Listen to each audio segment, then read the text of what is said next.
At some point, every rapper who makes it faces the same moment. They go back, or someone from before the fame finds them. And whatever happens in that moment tells you everything about who they actually are underneath the image. Eminem went back to the restaurant that fired him 5 days before Christmas. What, me and Pete? Yeah. Oh, what up, man? How you doing? Good. Good to see you, man. 50 Cent went back to the neighborhood that shot him 9 times, and the block treated him like he never left.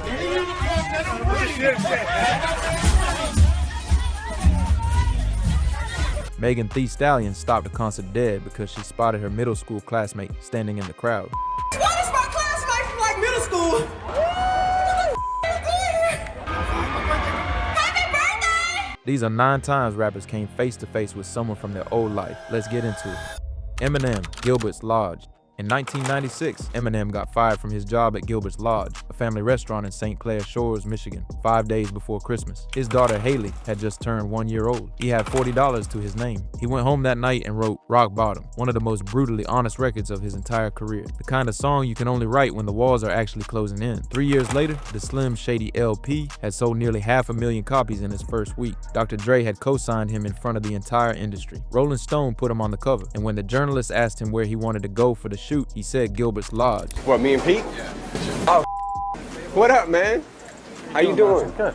Good to see you, man. That reaction from his boss says everything. No awe, no performance, no congratulations. Just a man who has orders to check on. To him, Marshall never really left. He was still just a kid from the kitchen, and that indifference is its own kind of respect. The kind that says we always knew you'd make it, so why would we act surprised now? Eminem kept going back to Gilbert's Lodge for years after that visit. The restaurant's general manager confirmed he stopped in regularly, and said every time he did, it caused what she called a little mayhem. But in that clip, before the Grammys, before the stadium tours, it's just Eminem saying what up to the people who knew him when he was washing dishes for minimum wage, and treating him exactly the same way they always did. The restaurant burned down in 2013. A fire gutted the building, and the owners eventually decided not to rebuild. The place where Eminem wrote Rock Bottom is gone, but that clip exists, and the 10 seconds of a boss saying good, and looking away might be the most honest thing ever captured about what it means to actually come from somewhere.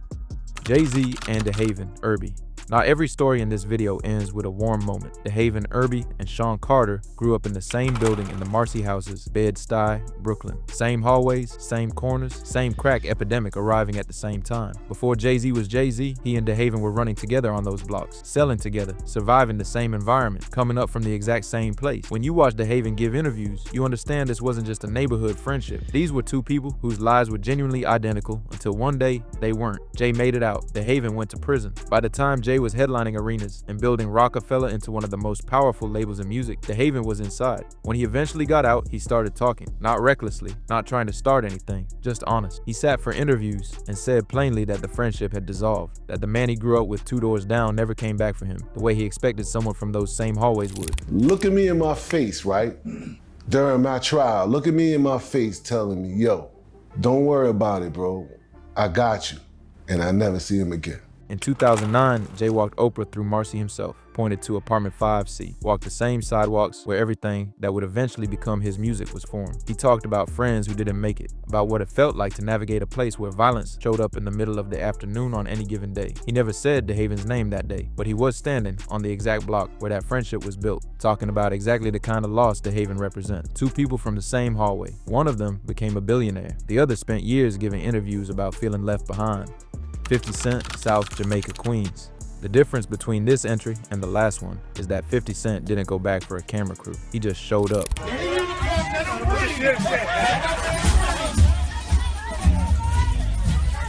No announcement, no security, no organized press moment. Just Curtis Jackson stepping out of a car in the neighborhood that raised him and nearly killed him, and the people who are still there going absolutely insane. That's not a fan reaction, that's a block recognizing one of their own. 50 Cent grew up in South Jamaica, Queens, one of the most violent pockets of New York during the crack era. His mother was murdered when he was 8. He moved in with his grandparents, started dealing at 12, got shot 9 times in front of his grandmother's house in 2000, and somehow turned all of it into the most commercially dominant rap debut of the 2000s. The gap between where he started and where he ended up is almost impossible to process. In 2012, he came back there, walked through South Jamaica, sat in his grandparents' house, broke down on camera in the same rooms where he grew up after losing his mother. That moment wasn't performed. It was a man sitting in the place where the hardest parts of his life actually happened. How old were you when you were 8? I was 8, yeah. It didn't register to me that she was saying that she would never Come back. But the 2017 clip is the one that hits different. No network, no special, no Oprah asking questions. He just pulled up, and the way that blog reacted, people running from every direction, surrounding the car, the noise. That's not celebrity worship. Those are people who remember Curtis before the bulletproof vest and the Billboard chart, and the fact that he showed up without an entourage meant more than any charity event ever could. Nelly and City as Spud. In 1999, Lavelle Webb, better known as City Spud, was arrested for his role in a robbery in St. Louis. He was sentenced to 10 years. His best friend and half-brother Cornell Haynes Jr., better known as Nelly, had just signed a record deal and was about to release his debut album. That album was Country Grammar. It sold 10 million copies. City Spud wrote Ride With Me from a prison cell, the song that put Nelly on the map nationally. The song that spent 8 weeks in the top 5. The song that defined an entire summer. His half-brother and co-writer was incarcerated while it happened. While Nelly was performing on late-night television and accepting awards, City Spud was inside, watching all of it from the wrong side of a fence. When City Spud got out in 2008, Nelly didn't wait, didn't ease him back in, didn't give him a call and say they'd link up eventually. He put him on stage immediately. That same year, Nelly featured him on Brass Knuckles and brought him out at live shows, the message being clear without anyone having to say it out loud. Nothing changed, you're still part of this. But the moment that closed the loop entirely came in 2023 at the Grammy Awards. The Recording Academy put together a 50 years of hip-hop tribute, one of the most watched segments in Grammy history, and Nelly performed Hot and Harry with City Spud standing right next to him on that stage, in front of the entire industry, in front of every camera and music. Think about what that stage represents for someone who spent the peak years of their crew's success locked up. Country Grammar came out in 2000. The Grammys performance was 2023, and 23 years between the album that should have been his moment and the moment he finally got to stand on a stage worthy of it. Nelly could have done that performance alone. He didn't. There are rappers who make it and quietly move on from the people they started with. Nelly is not one of them. City Spud missed nearly a decade of what should have been his career, and when he came home, the door was still open. That 2023 Grammy performance wasn't a nostalgia act. It was a statement. We built this together, and that doesn't have an expiration date. Snoop Dogg and Warren G.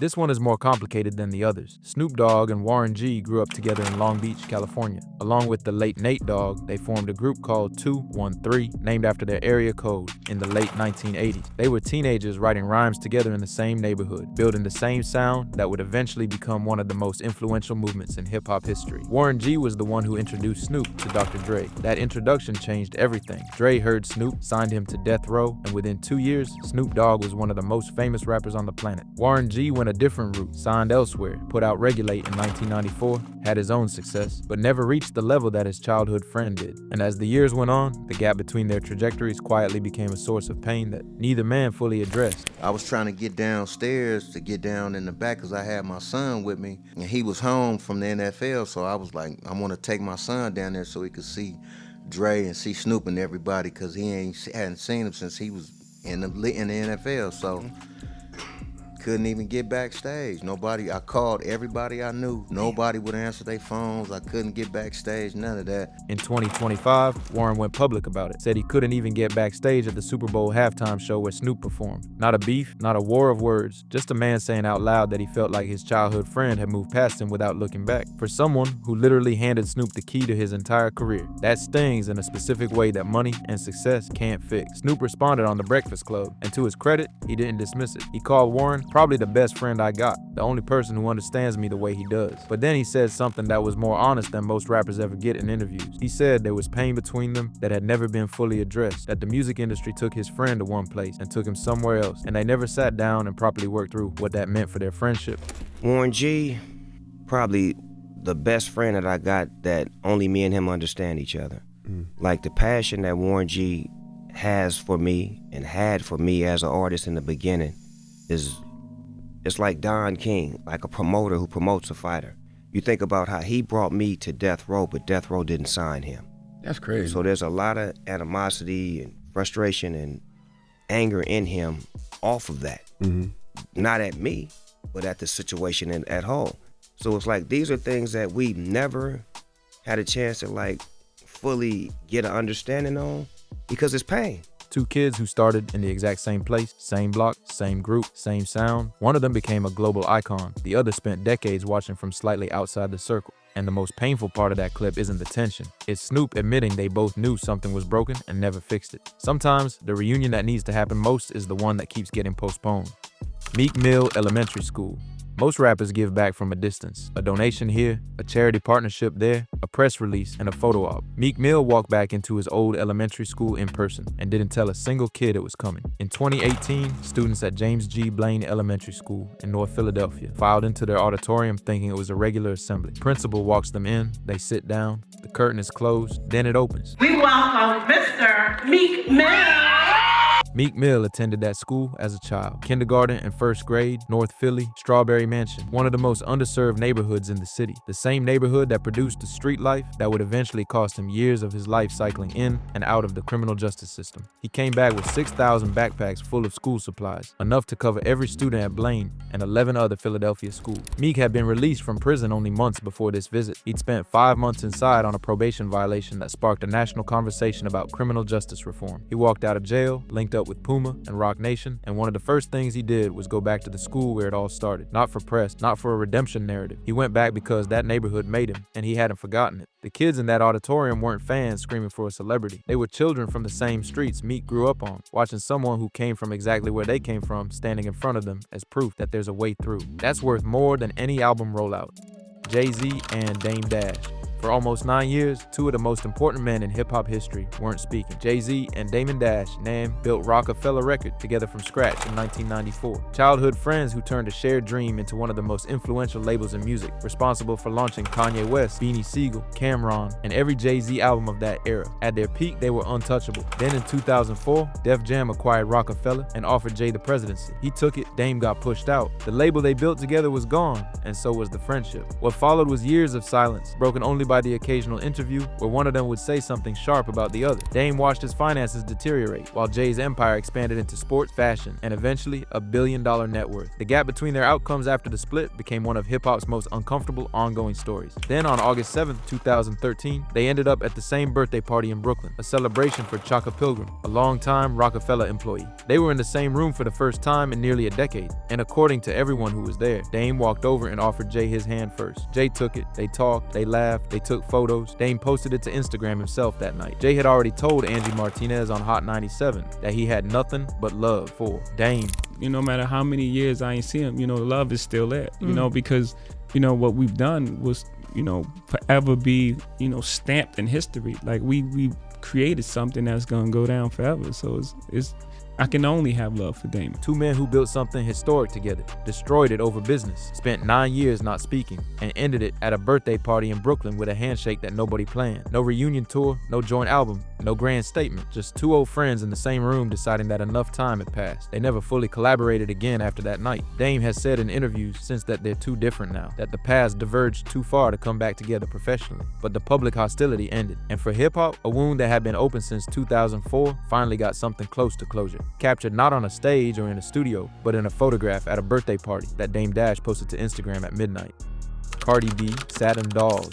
Before Bodak Yellow, before the Grammys, before any of it, Cardi was dancing at a strip club in Manhattan called Satin Dolls to pay her bills and get out of a bad situation at home. She got kicked out of her parents' house at 17, got fired from a grocery store, and walked into Satin Dolls the next day. In 5 hours, she made more than her entire weekly paycheck. She worked there for 3.5 years. By the time she left, she had $20,000 saved, her own apartment, and enough money to invest in the music career she'd given up on. When Bodak Yellow hit #1 in 2017, she became the first solo female rapper to do it in nearly 20 years. I mean, a lot of people want me to be like, oh, I hated it. I don't recommend it to nobody. I don't recommend it to everybody because it's not for everybody, but it made me money. It paid my bills. It got me my own apartment. It got me my boob job. You know what I'm saying? Yeah. I had about $20,000 when I was 20 years old already. That clip aired on national television in front of millions of people, and she didn't flinch once. No qualifier, no damage control, no publicist-approved answer. Just a woman who built something real from a chapter most people would be embarrassed to admit existed. In October 2024, she went back to Satin Dolls to buy a dress for her 32nd birthday. Walked in, grabbed something off the rack, and posted about it on Instagram. The staff still called her Camilla. That was her stripper name. She loved it. No cameras inside the club that night. Just a Grammy-winning artist walking back into the place that gave her her first $20,000, buying a dress and going to her birthday party. Like it was nothing, because to her, it is nothing. It's just where she came from. Megan Thee Stallion, classmate. Everything else in this video was planned to some degree. A camera crew got organized, a visit was arranged, someone knew footage was going to exist. This one was not any of those things. June 10th, 2023. LA Pride in the park. Megan Thee Stallion is mid-performance, deep into thought shit, when a group of lucky fans gets brought up to the stage. She's watching them dance, half focused on performing when she stops, squints, looks harder at one face in the group. The crowd doesn't immediately understand what's happening. What is my classmate from like middle school?